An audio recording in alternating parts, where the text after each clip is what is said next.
Good morning. Good morning, everybody. Welcome to the Saturday Morning Mastermind. I'm your host, Samantha Studebaker-Carl, and I'm here with my good friends Dan and Karen and Catherine and Jason. And today we're going to be talking about, we're going to continue our chat. Oh, I just do. Hold on a second. Continue our chat about Love, Life, God by Jarrad. All right, we're talking about chapter 8, and we're going to be talking a little bit about letting go of our stories and why that's so important. But before we get going, I want to give my friends an opportunity to introduce themselves. And for those of you who are watching, if you want to just post a comment there on the live stream in Facebook, let us know you can see us. And then, of course, as we go along, share your comments and your insights on this chapter as we talk about it. And if you're on YouTube, then click the like on YouTube, and you can find us on Facebook to get involved with us at mindsetmasterycollective.com. On our website, you'll find a link to get into our Facebook group. So, all right, guys, go ahead and jump out, introduce yourselves, and then we'll start talking about this.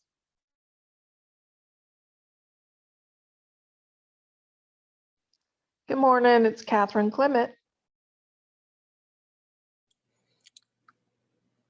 Dan Sisek in Las Vegas, Nevada.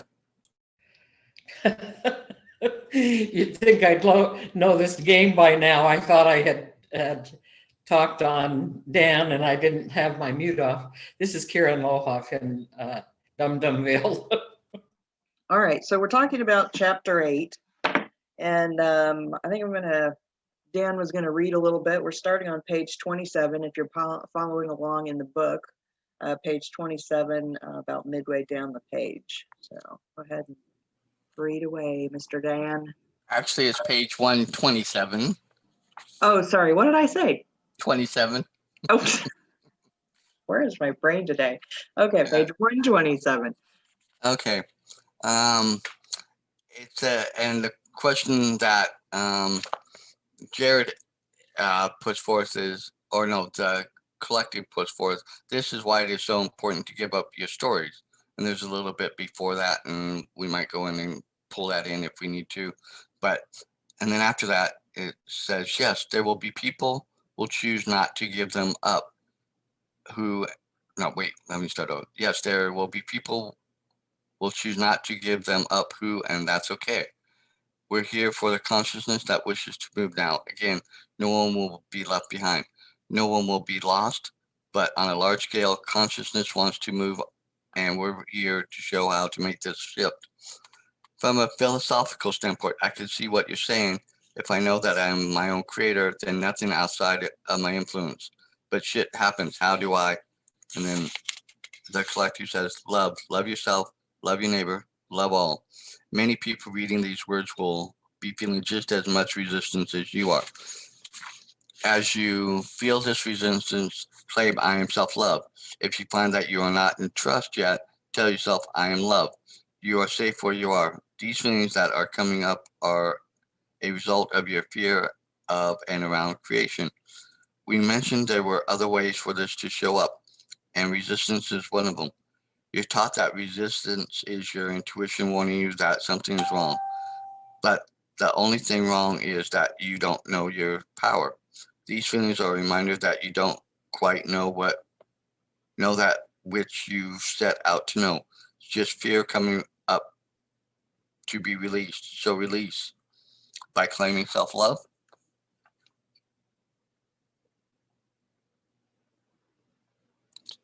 So any thoughts, anybody?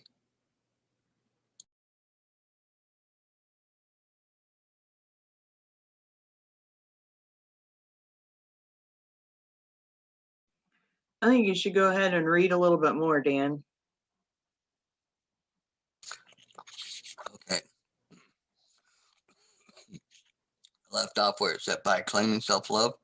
You're not just claiming it, you're telling the energy, I am that which I have claimed.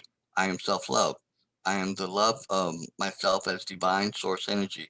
I'm experiencing myself both as the giver and the receiver of love. Can you give me a few more examples of how the fear of creation might look? Sure, you experienced what were diagnosed as panic attacks, right? And do you understand how those were in part forms of severe resistance? Sort of. And then the book says, parentheses, playfully, there's no sort of about it. Another party which you were not consciously aware of was asking for this information. And as we made contact and you began to expand, you freaked out, as you might say. It's important to state that this didn't need to happen. But here, your energy in the form of old belief systems felt attacked by your own expansion of energy. You were holding so tightly to your stories that as more of you came to love you, you physically freaked out because you were in fear of all this love. And then he says, that reminds me of the great Marianne Williamson's quote about how it's not our darkness that we fear most, it's our light.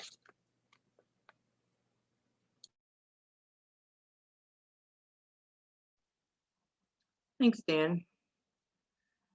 I think this is an interesting part here where, it's telling us that we need to let go of our stories because our stories are part of what creates our fear. At least that's what I'm kind of getting from this. And that when we are in fear, when we can claim we're fearful because of these stories that we're telling ourselves, that if we want to let go of our stories, we can just say that I am self-love, or that I am love, or I am loved, or any of those kind of things, and that can help to release that. And I feel like sometimes that is true, and yet at the same time I question, okay, how is this going to make such a big difference just saying that I am love and I am self-love, other than maybe just making myself pause and not think about the thing that I'm upset about. What do you guys think? Well, it's interesting because that last little part that he talks about, where he talks about Marianne Williamson's quote about how it is not our darkness that we fear most, it's our light. And I think that's kind of inherently true, because I think the darkness is so familiar and so, for lack of a better word, comfortable to us, and it's what we've ex- experienced, I guess, for lack of a better way of saying it. That, and I think in my mind, the stories and the things that have come about in my life, I believe, are what helped bring me to where I am today and make up that part of me. So to let go, and I don't know if we lose it or if it's just letting go of that essence of it. But to me, it seems like that letting go, to me, makes me feel like I'm losing me, in a sense, if you can understand what I'm getting at. And that, who am I then if the culmination of all what I've been through, of all my experiences, I don't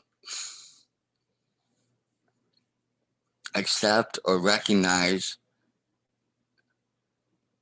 and bring forth, but maybe part of that is all in that, all I am love, I am self-love, and maybe it can still be included. It's just kind of leaving it where it was, or looking at it for what it was, I guess, is how my mind's trying to wrap around it, I guess. Because I don't feel I want to let go of that, but yet I want to expand and go farther and beyond it too. I'm still trying to wrap my head around this too. So I don't know. What somebody else think?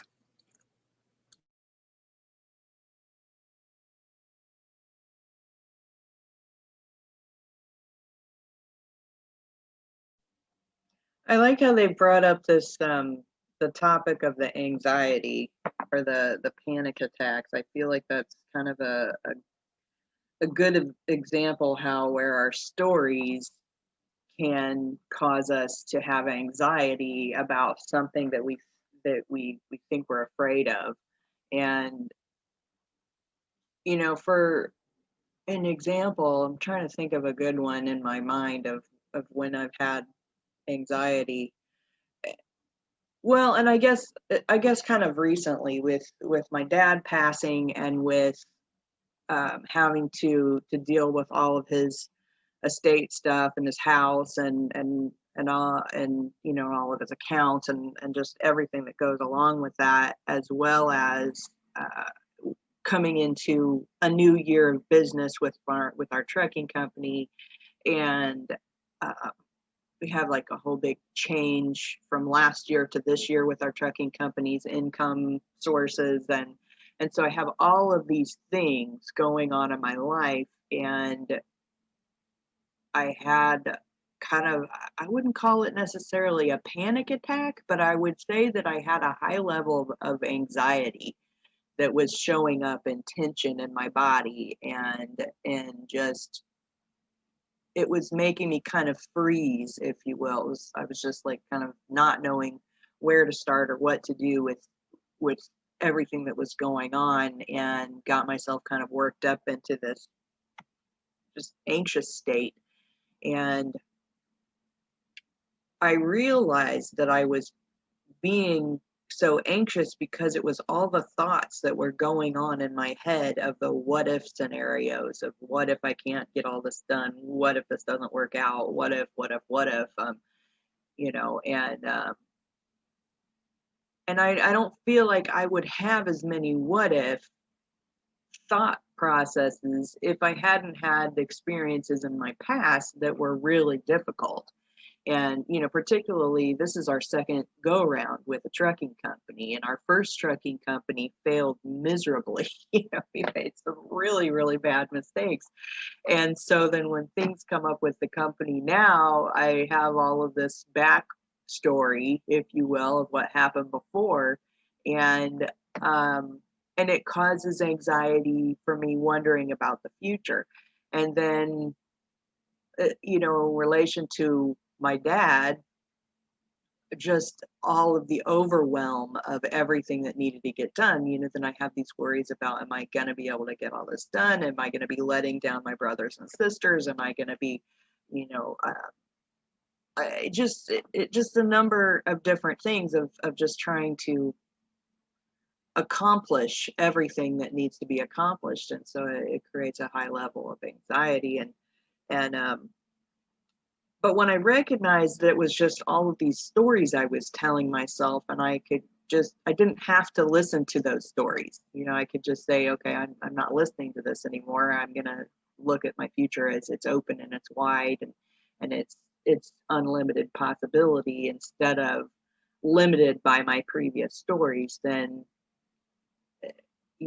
I can not be as anxious about it, I guess. And and in this book, when it's talking about making the statement, I am self-love, I've noticed that when I'm getting all worked up, is that I can just kind of sit and be in the present moment, and just not necessarily use the phrase I am self-love, but just I am, and I am okay, and this will all work out, and just those kind of things, and just kind of having faith that I am where I need to be at this point in the moment in my existence. And then reminding myself also that I don't have to get it all done at once, that I can do things one tiny little step at a time, and eventually I'll get there. So I feel like that is kind of a letting go of those stories, if you will, because if I just keep on focusing on all this past stuff, then it creates a lot of anxiety of me wondering all these what if things for the future. So that's kind of my thought on that. I'll throw up what I put in the on the comment section in the live stream. I put this up. I said, maybe our past is like the backstory for us to draw on to grow in the self-love, and I am self-love to expand past its past it and use it to move forward without fear of making mistakes, and to be able to move forward. Say, like in your instance where you're doing the trucking stuff again, but you've been through so much and know all the wrong things that you did, that now you can take that and use it and have that confidence and that, you know, ability to, you know, say, oh, I am okay. Like you said, I can get through this. I can handle it, and look at it and make different choices moving forward. And maybe that's part of what this is, you know, about, you know, not necessarily forgetting necessarily your past, or, you know, totally getting rid of it, but letting it go enough to where it doesn't have that such a hold on you of the past, and that it keeps you from moving forward, but that you can use it to propel yourself forward.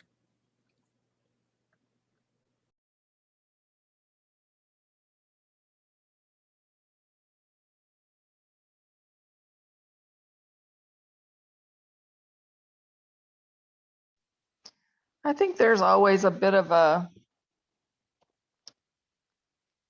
we were talking a little bit before we came on live about looking forward to our next book, and we've been gathering some ideas in the group, and we might focus on something around resolving emotional traumas in the body and how much that helps people in ways that they never even expected, because they didn't realize that it was an emotional trauma causing it. So for me, it's very, I just like I walk between seemingly the world of the living and the world of the dead. I also walk between the world of being a nurse and dealing with very physical things in emergent conditions, and with being someone who has experienced and witnessed miracles through energy healing. So there's like this one part of me that says, oh yeah, you can just heal everything with energy and with releasing things, and maybe releasing your stories or beliefs or whatever it is. And then there's another part of me that says, no, we're in physical bodies here that are interacting with things on this planet that can also cause many of these things.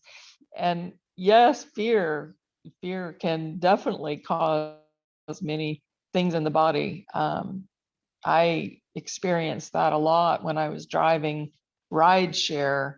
Or at least that's when it was most brought to my attention, is that if I had a passenger who I was uneasy about, I would notice after they got out of the car just how much tension was in my body. I would feel the increased pain in my neck, or different areas where I've experienced trauma before, and I would actually feel more pain in those areas. So I could see that there was an emotional connection to that pain and to fear. I think part of the problem is when we're in fear, we don't breathe, and so we don't oxygenate our cells, and they tense up. I mean, so that's what I mean. I kind of walk between these two worlds of, well, yeah, fear, but there's also a really physical aspect of it. And there's a lot of toxins on this planet right now that our bodies are trying to protect us from.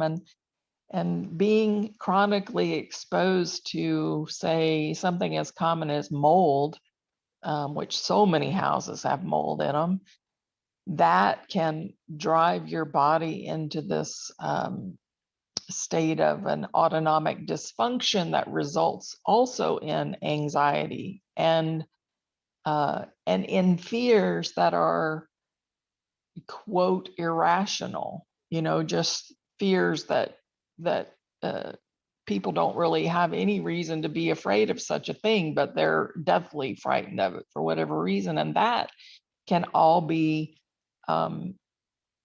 somehow chemical, because I see people, as they detoxify their body and their body systems start working better, I see people change and lose some of these irrational fears and different things. So it's, I would love to say that no matter what's going on in your life, you can just claim self-love and it's all going to be fine, but it doesn't always work that way.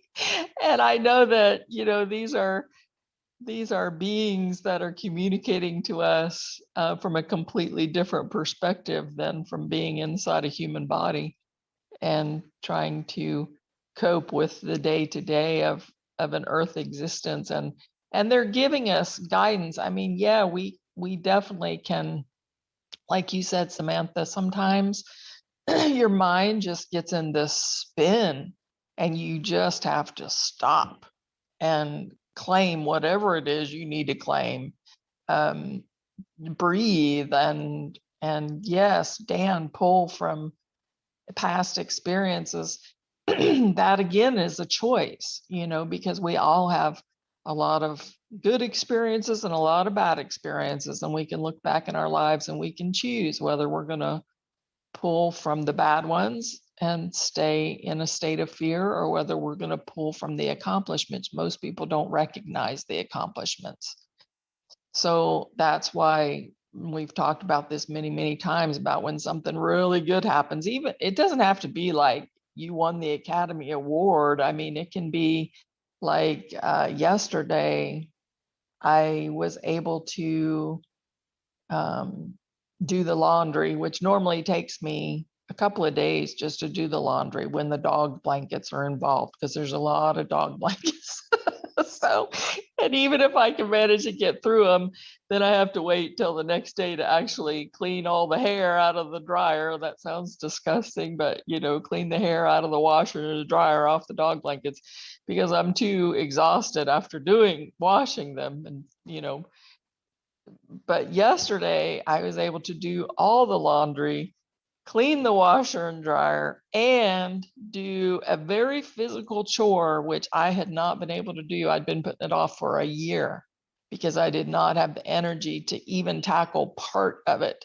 And I really thought I would only get through a very small part of it. And I actually got through all of it yesterday. And I'm still here this morning and I'm still walking today, which is like a freaking miracle.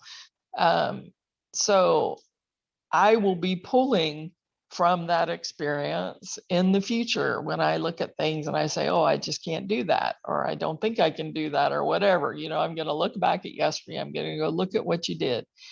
And so we have to celebrate and recognize our progress and our accomplishments and pull, but it's always a choice, and dropping your stories. It is, Dan. You can't just completely forget it and wipe it out of your memory. It's there. We have it. So, but you're right. You have to find a way to move beyond it and use it to strengthen instead of use it to tear yourself down. And it really upsets me.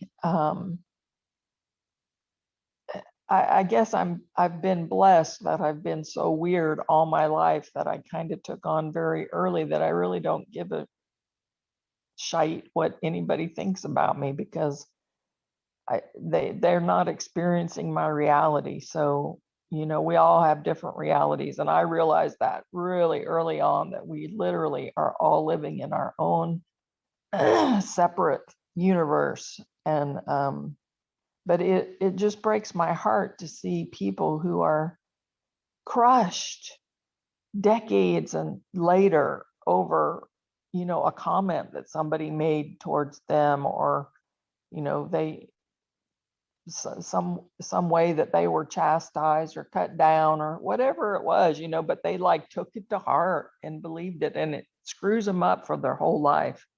And it just, that's when people are not claiming their power.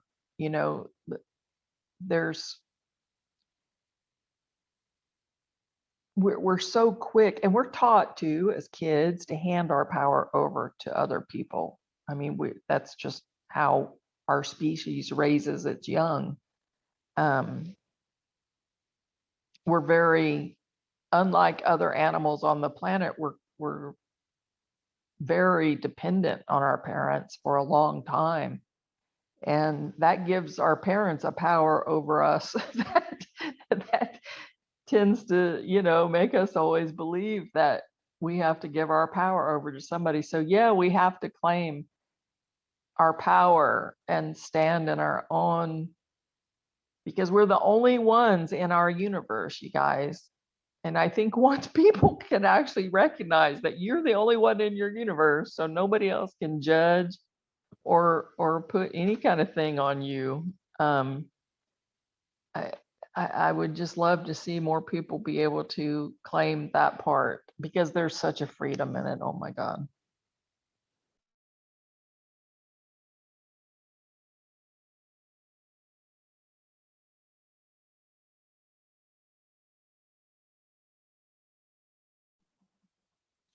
Yeah, that's such a powerful thing, Catherine, and just I love that you remind us that we can pull from our good stories as as well as our bad stories, if you will, and or bad experiences or just things that we've learned from, because I can definitely look back on my life and choose not to make the same mistakes that I made in the past. And that is my way of, okay, I recognize that this thing happened and I know how not to do it again. I mean, that's how we build our life skills. It's by learning from our mistakes. And but yet at the same time, if we are so focused on our mistakes that we can't move past them, then we aren't growing either. We're staying stagnant. We're staying stuck. And and I'll give an example of that as well. It's and this isn't so much mistakes as much as it was something that had happened in my life. As I had somebody very close to me die when I was just coming out of high school, and that was a devastating experience for me.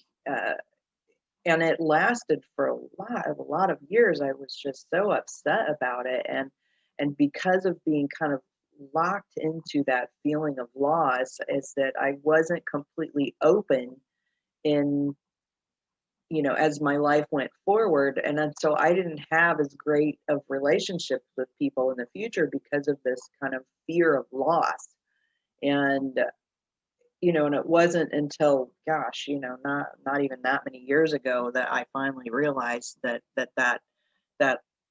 life experience I had before I lost that person was a blessing, and that I was missing out on so much in my life by not allowing people to get close to me because of this fear of losing them. It's like this whole contradictive thing. I'm afraid of losing somebody, so I don't allow myself to get close to them, and yet at the same time I cause myself that pain of not being close to the people that I love. So it's kind of like a that catch-22 kind of a thing. But once I was able to let go of the I don't know, let go of this idea of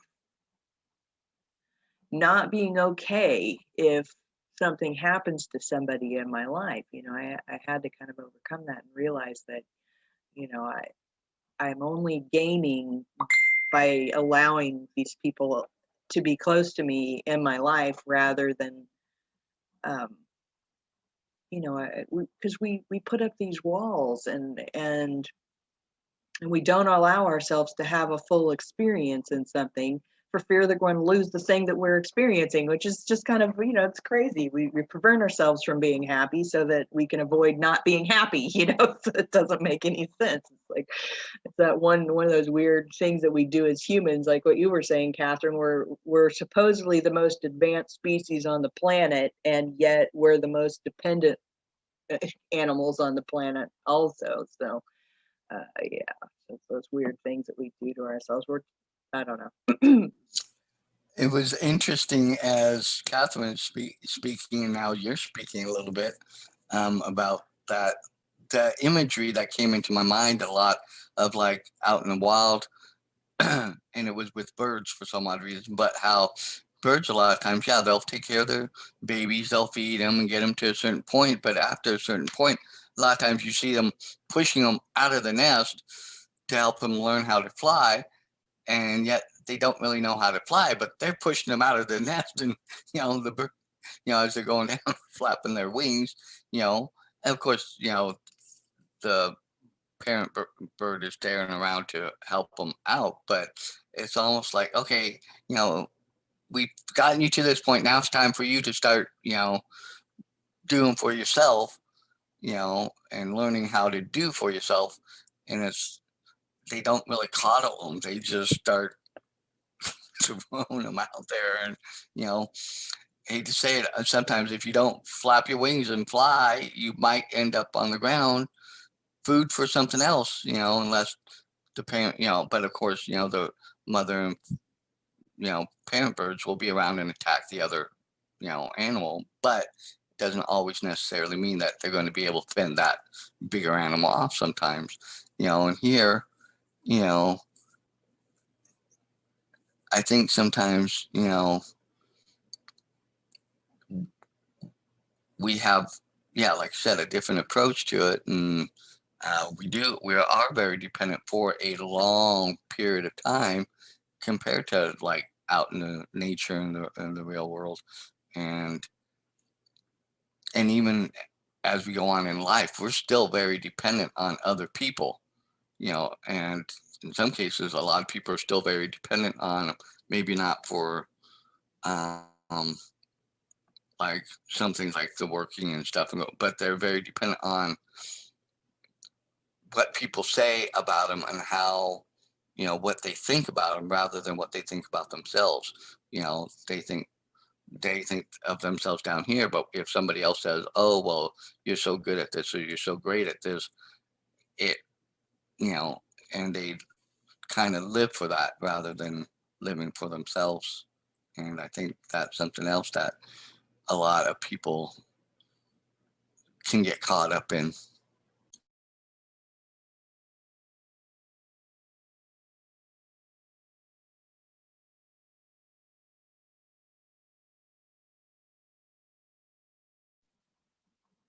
Well, you want to go ahead and read the next section in there?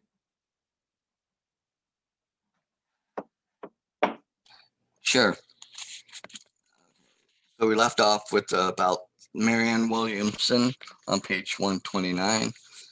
And so I'm going to read that little quote again and then go into the next part. It says, that reminds me of that great Marianne Williamson quote, that's how it's not our darkness that we fear most, it's our light.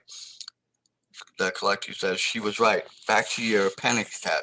All illness is a form of fear. You may not be able to understand it as such, but it is a manifestation of the frequency of fear. Remember, everything you experience in life is frequency and vibration. And so everything, while being the one energy, has its own vibration and frequency. Therefore, your life could be looked upon as a series of subjects: health, love, relationships, career, etc. These subjects then have a relation to each other. For example, there is the subject of relationships, but that does not just mean only your physical relationship with your partner. It includes your relationships to all people and things, including other subjects and their relation to each other. And then he says, holy crap, that's a lot of vibrations. And then Collection says, it sure is. That is why self-love is so great. It gives you the ability to direct all of your energy and all of your frequencies within that energy. You've always had the power to direct, but this allows you to focus and direct on a massive scale. This may sound silly, but this explains miracles in a pretty cool way. It makes sense. I mean, if you can totally allow and direct, there's really no limit, is there?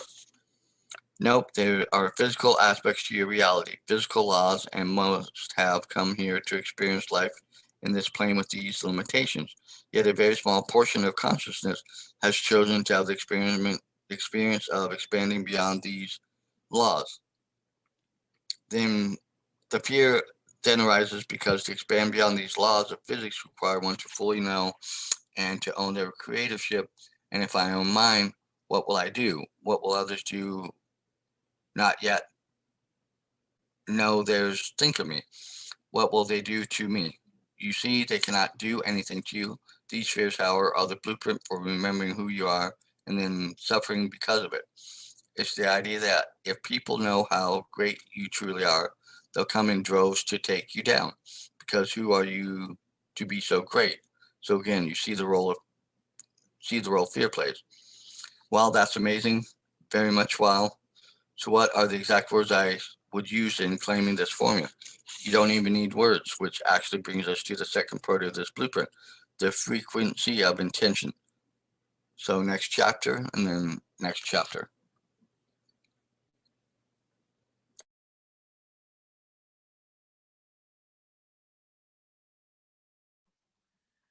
That's an interesting thing that it talks about here, is that all of these vibrations and how some people have actually come here to experience and expanding beyond our limitations. That's fascinating. So maybe we're capable of a whole lot more than we've even realized that we're capable of, and what in the world could that mean? But I and this other part in here where it talks about what will others think of me if they're not here yet, in this if they're not to that level yet, and then how fear can play into that. And I was watching a TV show just recently that it was like a TV series based on true events relating to UFO sightings. So it's really kind of an interesting show. But one of the things that one of the shows, it was focused on this woman and her kids who had a UFO sighting, and so they called the police in their area. And this was back in like the 1940s or 1950s that this happened. And so she and her kids have this sighting, and they call the local fire or police department about it. And they're in a small town, and the small town, everybody comes out there and they're like looking at the area. Well, they don't see what she saw, and so they immediately start to go after her, like she's trying to cause them to be afraid. And it was just it was kind of this kind of reminds me of that. It's like, okay, if you in a lot of our history, anytime somebody questions something that everybody believes, like we all believe there's, or in that situation, everybody believed there was no such thing as aliens. And when she brought up this idea that, oh, there really might be aliens, and they go out there and they're like, oh, we don't see them, so you must be crazy. We have to persecute you because you're trying to spread mass hysteria or whatever. So it's just really interesting how when we present new ideas to people in our lives that aren't there yet with the ideas, that they can become the persecutors in your life, if you will. And that can be scary too. We're talking about this possibility that we are capable of so much more than we even realize. And when and or if we started to have those experiences and talk about it, if other people aren't open to that idea, they can really be mean and hurtful.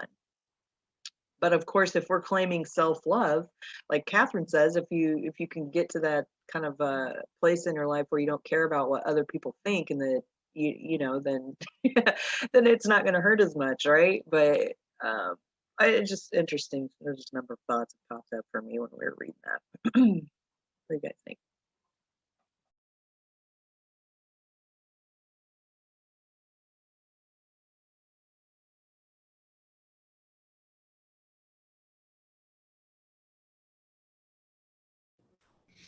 For some reason,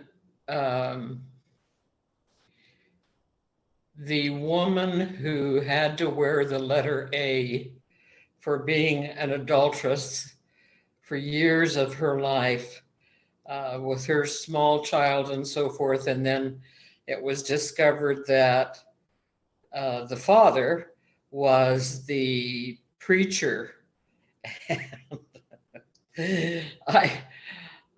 I read that. I wish I could think. This is so frustrating when you get to the point where you can't remember parts of things. But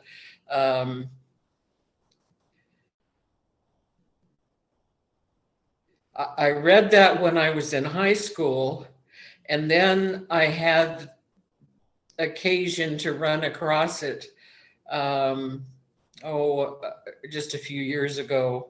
And it really didn't take me that long to read it again. And I was curious about it because I really didn't remember much of it except for just her wearing the letter A. But that was definitely a persecution, through years of her life. And, today it would be so um, ridiculous and so um, just beyond so many things with people experiencing choosing a heretic or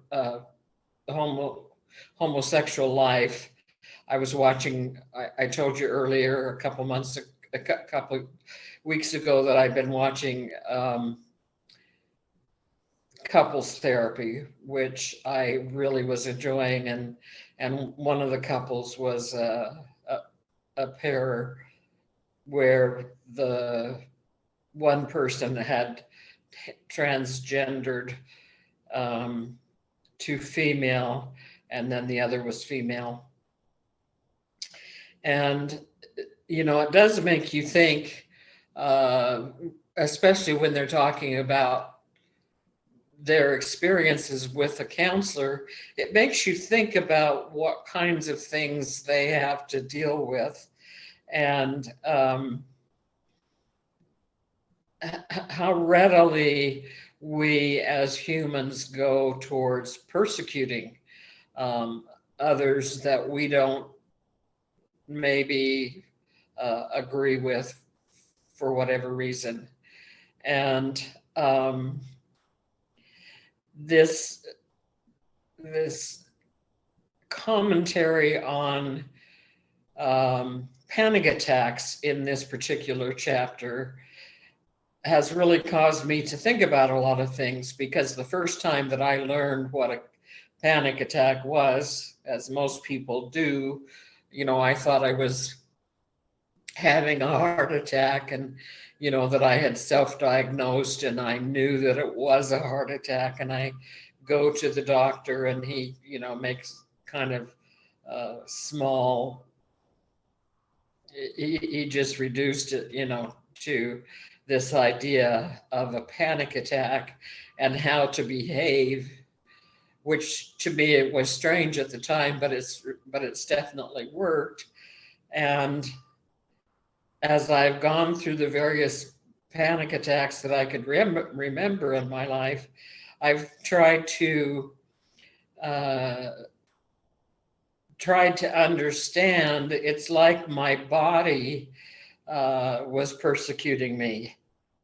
The persecution was coming from myself, and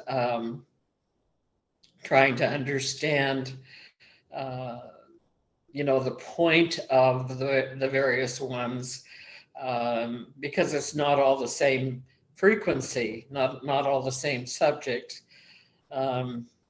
Anyway, I found that this was this resonated with me quite personally.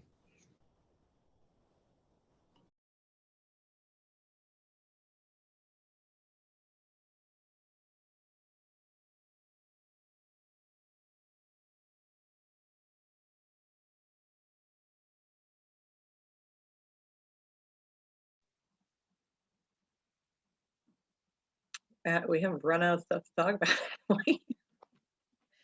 about. That's a first.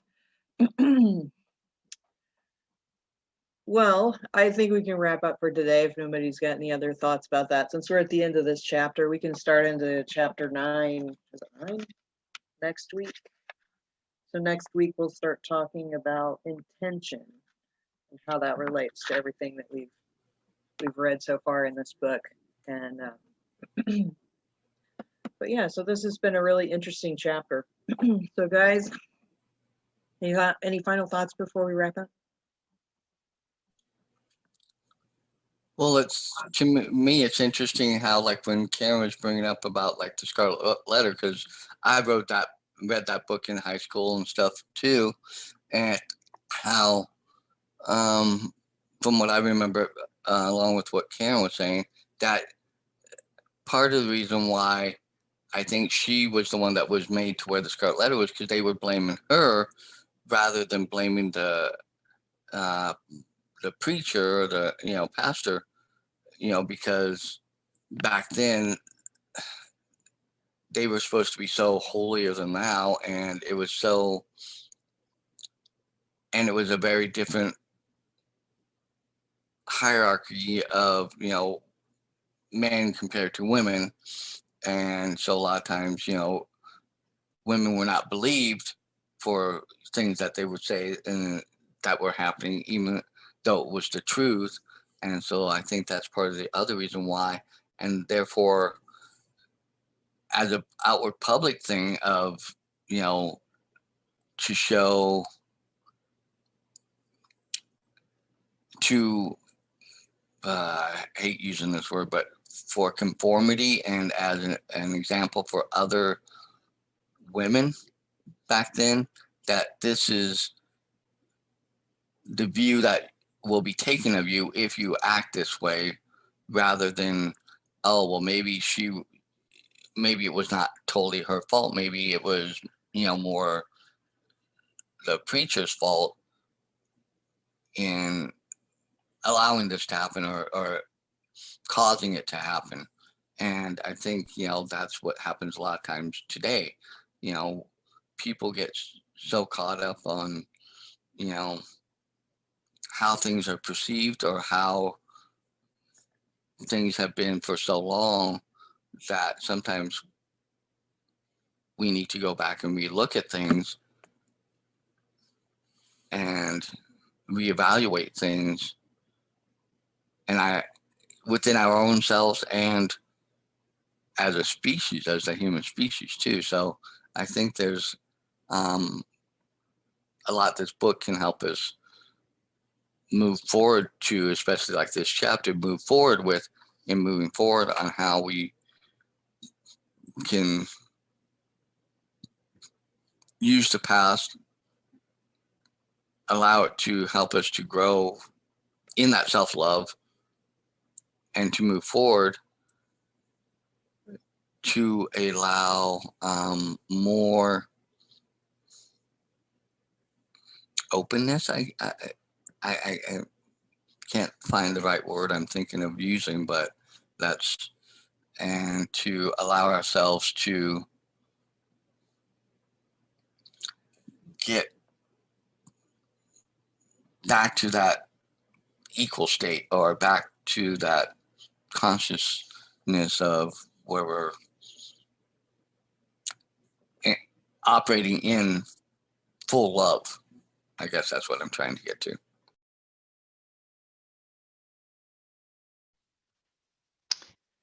Yeah, I agree that everything is vibration. The last thing that they said at the end of this chapter. It is. I don't know how this universe works, but everything does seem to be made out of energy and vibration and frequency. And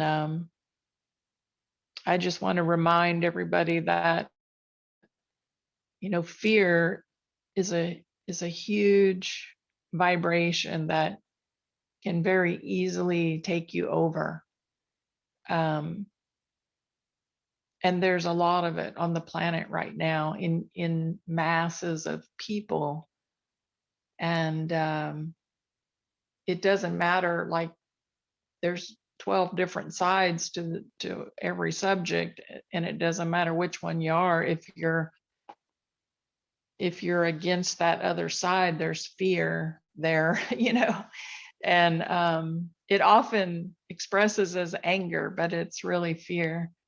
And just try to monitor yourself and make sure that you're not, no matter which side you're on, so to speak, that you're not engaging in that fear, because it can really overwhelm you. without you even realizing it. So just check yourself once in a while and make sure that you're not buying into anybody's agenda about what's going on in your universe. Love you guys. Have a great week.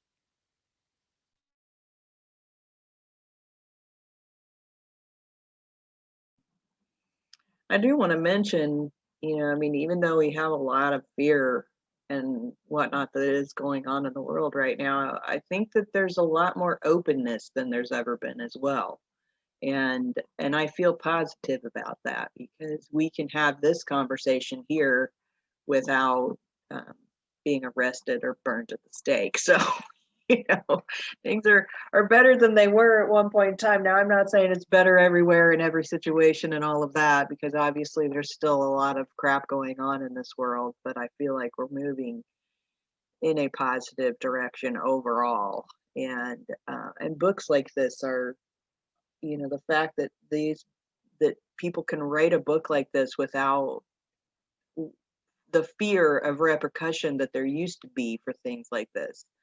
So, I mean, it was only a couple hundred years ago that, if you were saying anything contradictory to the Catholic Church, you were going to be persecuted in some horrible way, and or any of it, all of that. Even not that many years ago, in the United States, back in the early times, there was a lot of persecution. If I mean, there's been persecution throughout our history. Anytime somebody questions the authorities in any way, shape, or form. So I'm glad that it's getting better on that side of it, and that we are being more open to each other's ideas in the world, and that we can have conversations like this.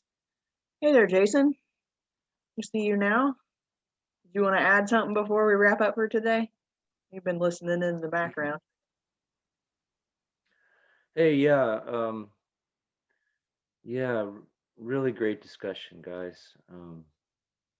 Just kind of absorbing it all, and I mean, for me, I've been dealing with a lot of that, what you've been talking about, so I can relate, and I think it's what I've noticed for myself is jumping from one emotional sort of mind state to another, sort of being experiencing it. I don't want to necessarily say being consumed by it, but experiencing those emotional states, and not being able to experience them all at the same time and move through them. So it's that's where I've been getting stuck with a lot of things. Is you have these. I'd like to think that we're all different in a way that we may be dominated by different sort of emotional states of mind at different points, or we may have different levels. Though, I wonder.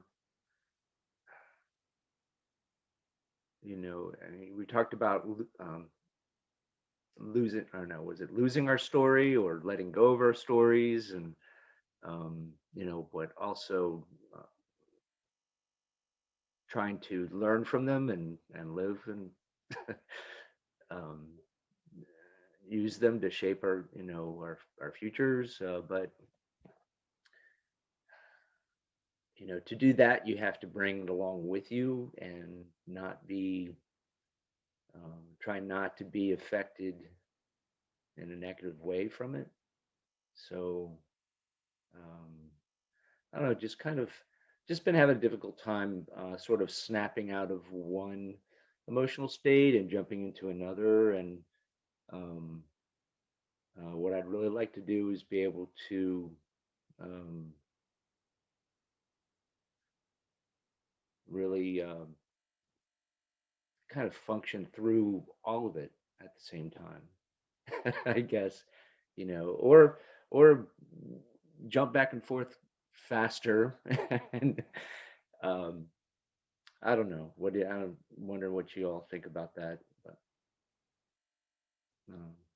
really great discussion. Great to be here. Thank you so much.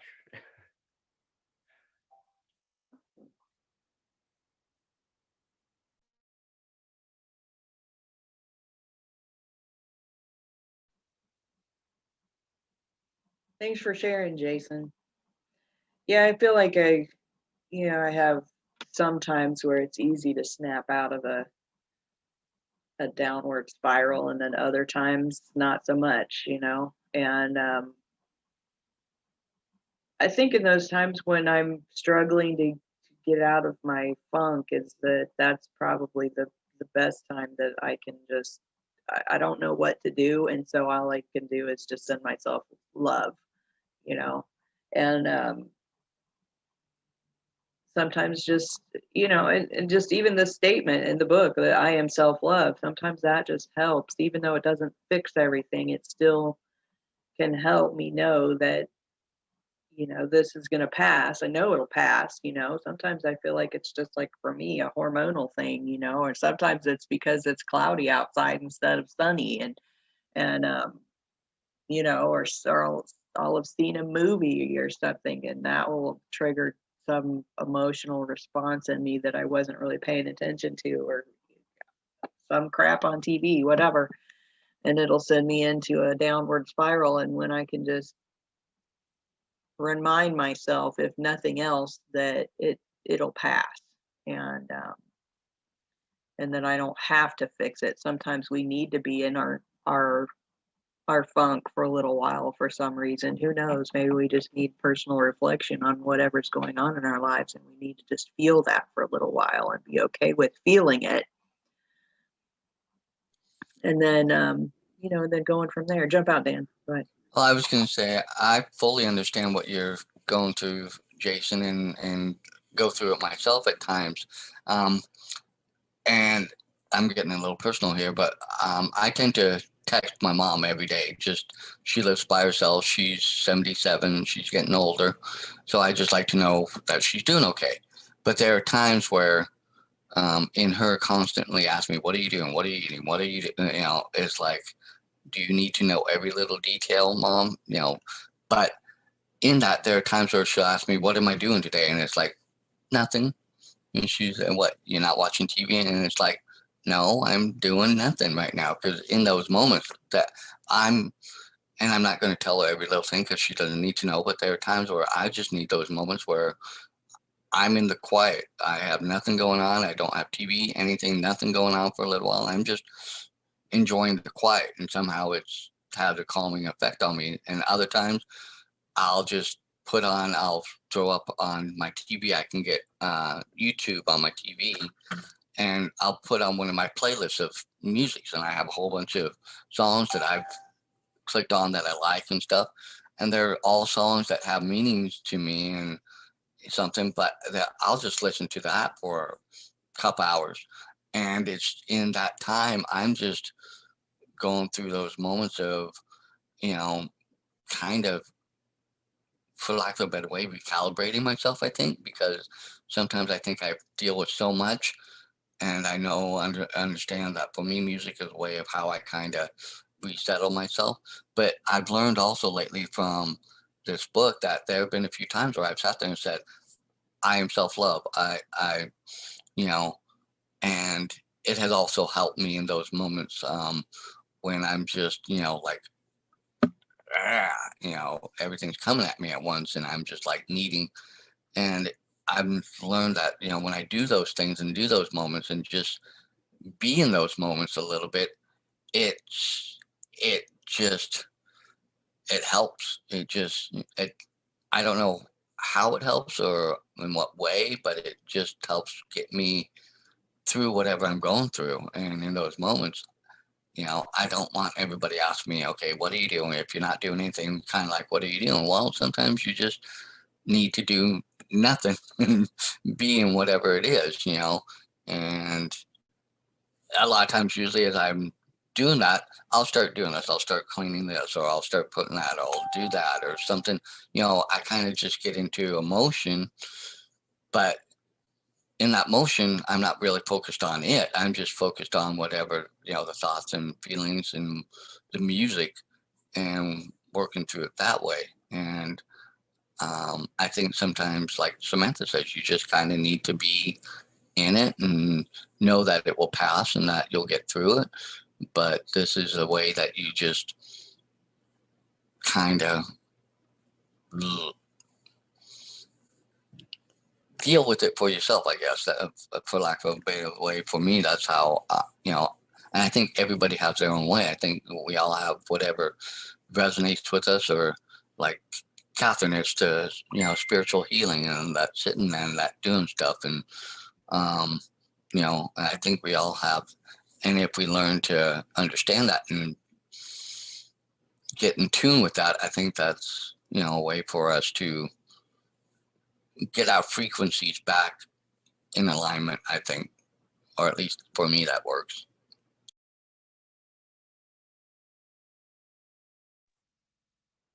Thanks, Dan. I appreciate that. Thanks a lot. Yeah, I think sometimes you just have to love yourself through it, and we tend to get down on ourselves when we're down. Like that's going to help, And of course it doesn't. It doesn't help us to get upset with ourselves for not being positive all the time. I mean, I don't think that's realistic as a human to be positive all the time. And shit does happen. It comes up, and emotions will come up and come through us, and the stressors in our life they happen regardless of whether or not we are focused on positivity all the time or not. I mean, still things happen, and we have to deal with those things, and we do have our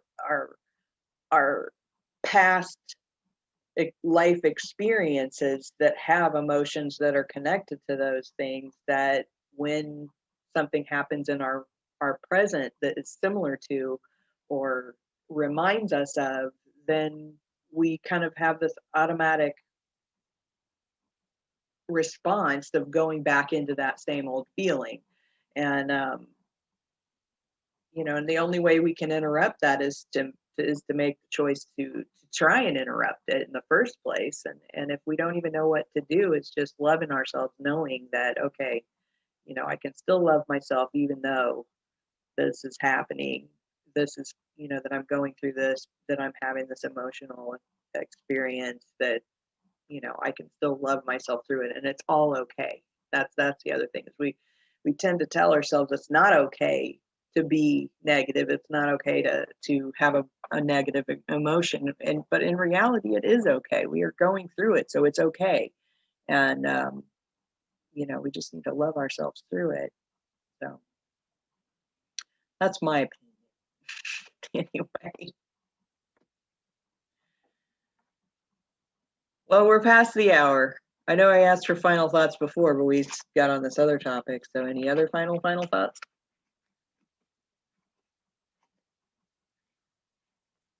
Nope. Okay, Not great. really, just thank you. And it always helps to get on here and talk to you all, and to be part of the discussion. And I'm glad I hopped out here at the last second. Sorry, just to because it does it makes a little bit. It makes a big difference to kind of just at least show up. If I just listened, I was listening on my phone, had some technical difficulties earlier, and so I'll just listen on my phone, and then I was like, well, brought up some good thoughts in my mind, and I'm just noticing now that I have hopped out, it does help me to kind of do a mind shift, of to be a little more positive. And you reminded me of a few things there, Dan. I appreciate what you said, and I appreciate you all very much.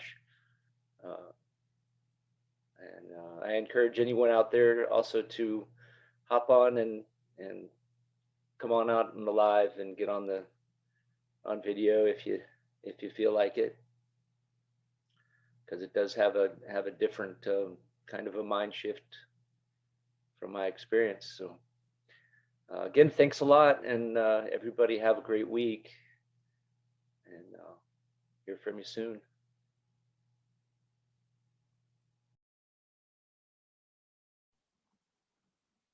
It was a great chat today. I'm glad you made it on too, Jason. It was good hearing from you. And I always feel better when I get on here, even when I'm in a mood. I get on here and you guys always make me feel better. So love it. All right. Have an awesome, amazing week. And we'll see you next time on the Saturday Morning Mastermind. Bye for now.